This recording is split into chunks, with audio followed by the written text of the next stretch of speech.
لا ايش اللي عمل فيك كده؟ انا رحت من على الحصيره اتكسرت. رحت من على الحصيره كسرتي؟ ايوه.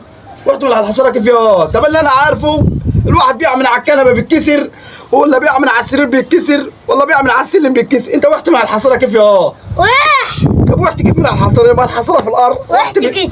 وقعت كيف؟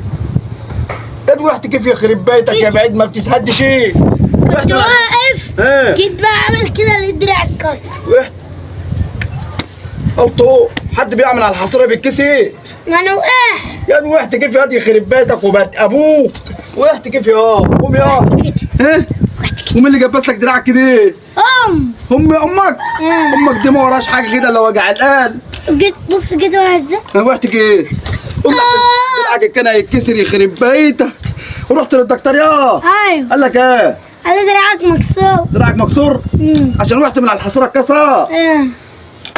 مش حل وقع من على الكنبه ده كان اتكسر كله.